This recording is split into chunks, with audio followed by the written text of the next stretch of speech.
and help our community now.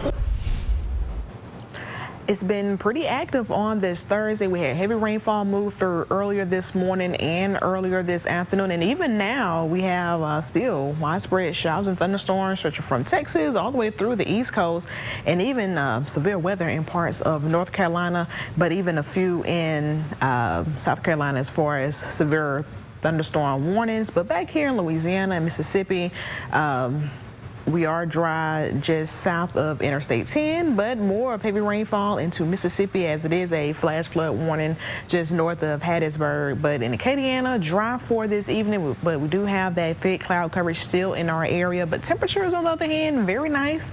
70s and 80s across the board, 82 right here in Lafayette, 81 in New Iberia. And as we get into Friday, starting off with rainfall again to kick off the morning time, and then that does continue to the early afternoon. But we'll get a bigger overview of the forecast later in the show. Could thieves be on the prowl in your Breaux Bridge neighborhood? Possibly, if your home is under construction. I'm Samantha Loren, your St. Martin Parish reporter, and I'll let you know exactly what they're targeting.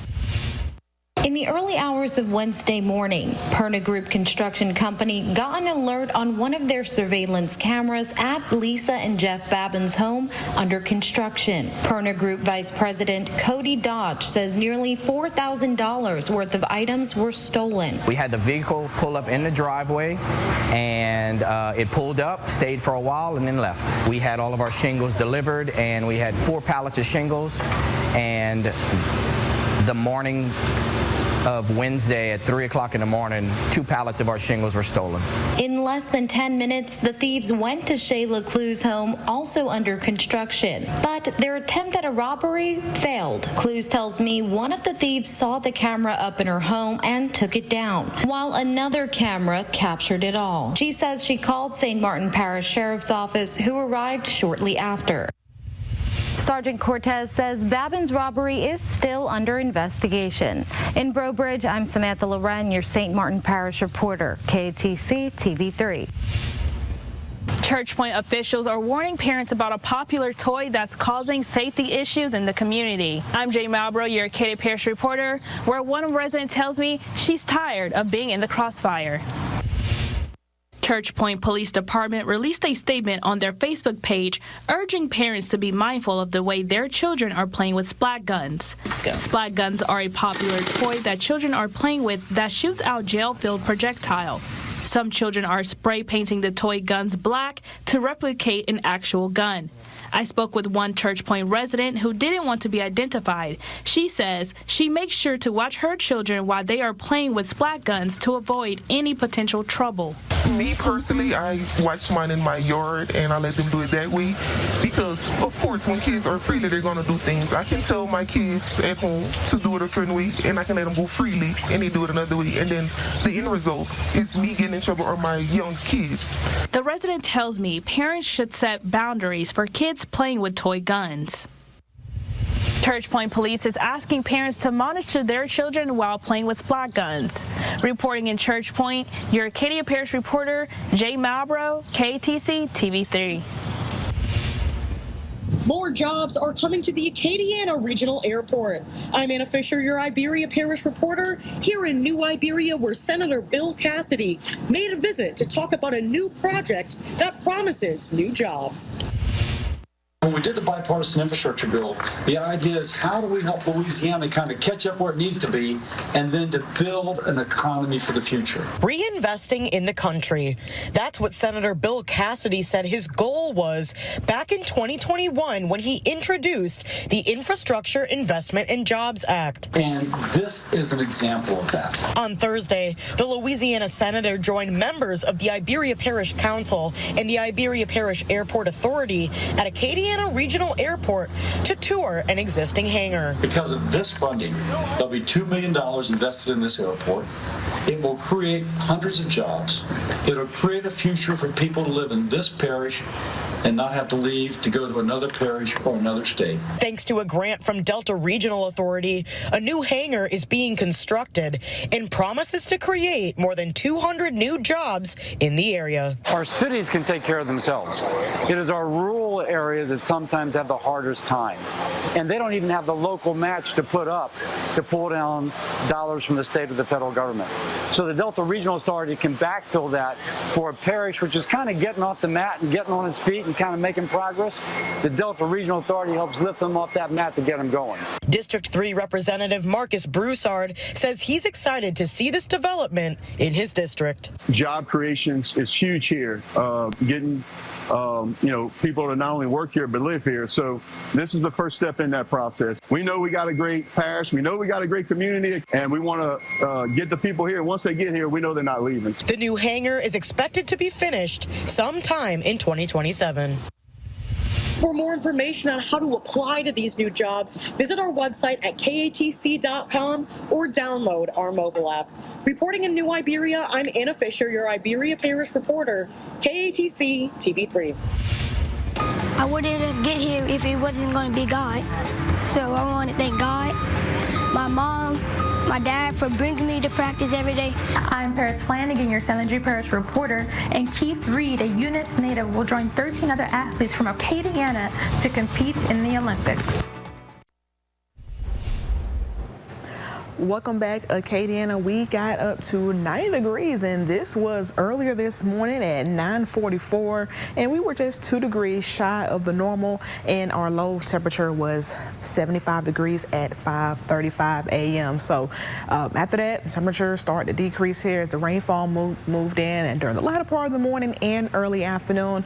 But let's head over to the green screen and get a bigger overview of what's going on in the atmosphere. So we're still dealing with high levels of Gulf moisture for most of the South, so that is fueling showers and thunderstorms for Mississippi, Alabama, even as far north into North Carolina, where they're dealing with severe thunderstorm watches and warnings. So the bulk of the rainfall pushed through during the latter part of the morning and early afternoon, and showers and thunderstorms mostly rolled Interstate 10 out of the state, but as it moved over Lafayette, it did produce a lot of rainfall in a shorter amount of time, so that the National Weather Service in Lake Charles issued a flash flood warning, and as the showers and storms moved into Baton Rouge, they became stronger. So they had a few severe thunderstorm warnings for gusty winds and heavy rainfall.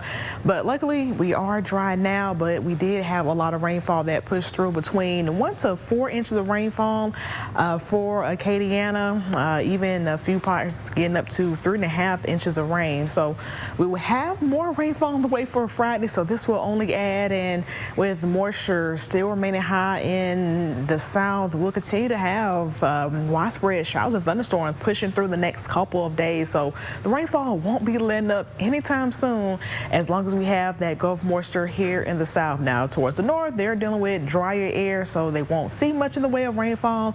But of course, we're in the summertime and Gulf moisture remains at its highest all the way through the weekend. So checking out those rain chances, about 70% for widespread showers and thunderstorms coming up for Friday, and it does carry through the weekend up to 60% Saturday and Sunday.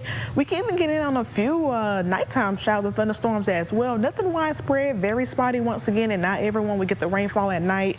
Main rainfall rolls through the morning and afternoon hours.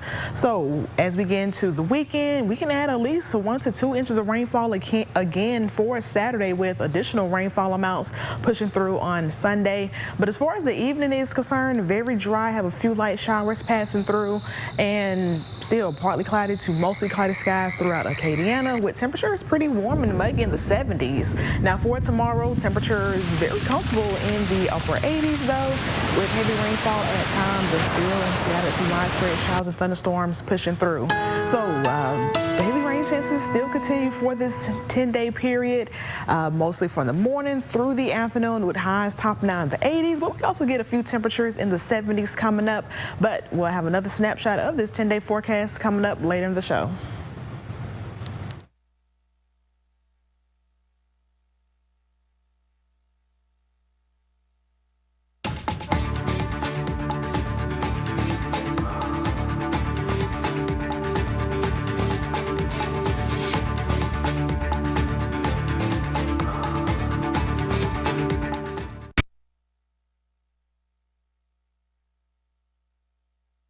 Louisiana has joined a growing number of states cracking down on cell phone usage in schools. I'm Penelope Lopez, your Vermilion Parish reporter, speaking with community members and parents about this decision.